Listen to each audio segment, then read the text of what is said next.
आज से ही हम आपदा से संबंधित बातों को बताएं और उससे बचाव के नियम को उनको गया, ठनका हो गया, नाव दुर्घटना हो गया, शीतलहर हो गया, लू हो गया, नाव कोरोना से बचाव के तरीकों को जानना और समझना है और आगे बच्चों को प्रशिक्षित भी करना है।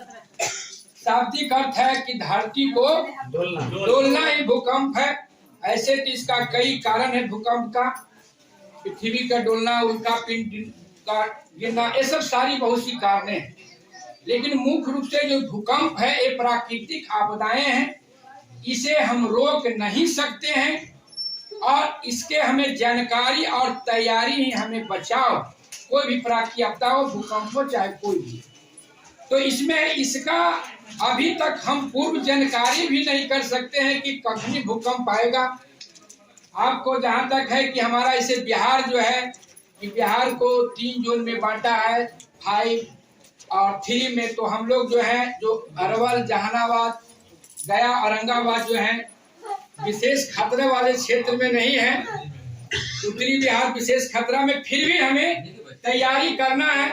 और इस भूकंप में सबसे बड़ी है कि हमें बच्चों को विद्यालय में एक आपदा कमेटी बनाना है, उसके बाद मॉक ड्रिल करना है। मॉक ड्रिल में जो बच्चा होगा, इसका भूकंप के बाद जो खतरा है उसको हम कैसे बचाव करेंगे, उसका हम विद्यालय में कोशिश करेंगे कि जो प्राथमिक उपचार का जो किट है उसको हम रखें। फिर हम एक दल को गठन करेंगे और उसमें सबसे बड़ी भूमिका जो होती है जो बचाव दल का जो गठन करना, जिसमें हमारे बच्चे जो होते हैं वो भी बचाव दल का नेतृत्व कर। उसमें हमें ऐसे बच्चों को रखना है कि वो कम से कम इस सारी चीज प्राथमिक उपचार के बारे में उसको जानकारी देना है, फिर डॉक्टर के यहाँ कैसे जाना है, स्ट्रेचर कैसे बनाएगा, सारी चीज को हमें मॉक ड्रिल के माध्यम से बच्चों को जानकारी देना है, ताकि अधिक से अधिक जो है हम जो हानि है, क्षति है, उसको हम रोक सकते हैं। और बहुत सी सारी बातें हैं। अब जो है विशेष मैडम कुछ बताएं। जो या तो प्राकृतिक के द्वारा होता है या मानव के द्वारा होता है, जिसमें भारी माल कोविड-19 के बचाव हेतु शिक्षकों का 1 दिन का जो गैर आवासीय प्रशिक्षण हो रहा है, उसमें हम लोग समूह 2 है, जिसमें हमारा टॉपिक है पेयजल एवं विद्यालय परिसर स्वच्छता संबंधी जोखिम, जो कि बहुत ही रेगुलर। इसमें सबसे पहले हम लोगों ने लिया है पेयजल स्वच्छता संबंधी जोखिम, जिसमें सबसे पहला वाला है पानी का जमा होना, जो कि सही तरीके से नाली और बाकी सब चीज नहीं बनने के कारण जमा होता है, जिससे मच्छर वगैरह भी आते हैं, उससे डेंगू वगैरह का अलग अलग बीमारी का भी हो जाता है। उसके बाद है काई के कारण होने वाली फिसलन, जो कि पानी जमा होने के कारण होता है। उसके बाद है चापाकल के हैंडल का नट ढीला होना, जो कि बहुत ज्यादा डेंजरस चीज है। छोटे बच्चे हो चाहे बड़े हो, जो भी हो, नट अगर ढीला अगर होता है तो उससे चोट लगने की आशंका जो होती है वो बहुत ज्यादा हो जाती है, हमें नहीं आता है। फिर हो गया है पक्की नाली का ना होना, जिससे पानी जमा हो जाता है। हैंडल सैनिटाइजेशन की व्यवस्था ना होना, तो कोविड-19 के तहत जो है ये वाला नियम बहुत ज्यादा जरूरी है, जो कि सैनिटाइज नहीं होता है हमारे विद्यालय में, जिसका होना बहुत जरूरी है। विद्यालय परिसर स्वच्छता संबंधी जोखिम स्वच्छता से रिलेटेड है, जिसमें है परिसर का टूटा हुआ या फिर हल्का सा कोई होगा छता तो उसका गिर जाना। फिर है पेड़ों की सूखी टहनियों का होना, जो कि हवा के चलते या फिर बच्चों के खेलने के चलते टूट के गिरना और बच्चों को क्षति पहुंचने का कारण बन जाता है। उसके बाद है रैंप का ना होना। तो ये सब चीजें भी हमारे हजार्ड हंट में एक कॉमन चीज है, जिसका उपाय अनिल सर है, इनसे कुछ सीखने योग्य बातें हैं, इनकी विशिष्ट अनुभव रही है। तो विद्यालय सुरक्षा कार्यक्रम के अंतर्गत हम लोगों को जो मूल बिंदुओं पर ध्यान है, उसमें मूल रूप से इसमें हम लोग को विशेष तौर पर इस ट्रेनिंग में कोविड-19 के लिए हम लोग को ध्यान दिया, यानी साफ सफाई पर विशेष ध्यान देना। तो हम लोग विद्यालय आपदा में यदि देखें तो हमारा जो बिंदु दिया गया है कि जीवन रक्षा है, और आपदाएं 2 तरह की होती है।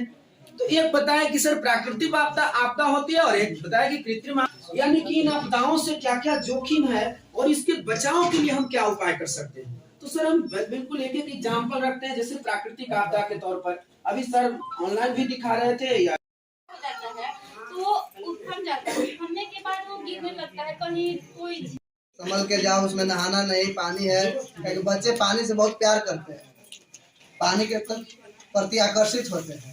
तो उन्हें हमें ध्यान से बताने की आवश्यकता है कि इनसे दूर रहें। बहुत ही खतरे का निशान ये नहीं कि प्यार प्यार में नदी में नहाने का चलिए, पता चले कि डूब गए। हमारे देश के जो भावी कर्मधार बच्चे हैं वो सुरक्षित रहे। इस सुरक्षा के कड़ी में आप लोग के विद्यालय का एक शौचालय भी आता है। शौचालय से भी कई तरह की बीमारियां फैलती है। अगर आप साफ सफाई नहीं रखेंगे, रखिए। इस बच्चों को भी इसका ज्ञान देना है कि अपने घर में भी जाके ध्यान रखें। और दिन में काटता है ये दिन में मच्छरदानी का प्रयोग करें। और जो भी हो मच्छर से बचने के लिए ये कहा जाता है कि फुल जामा पहने। हम तो हाफ नहीं पहनते, कतलों गर्मी रहता है। जो फुल शर्ट रहेगा ना, बाहर सब ये सब है। और आपके यहाँ सबका उपस्थिति बन गया है ना। अब कोई प्रशिक्षण के तहत जो प्रशिक्षण में शामिल सभी प्रतिभागियों को 6 ग्रुप में बांटा गया था और सभी को अलग अलग विषय दिया गया था, जिस पर हमारे तमाम प्रतिभागियों ने अपने अपने विषय को लोगों के बीच रखने का काम किया। तो हम चाहेंगे कि बढ़ाया जाए।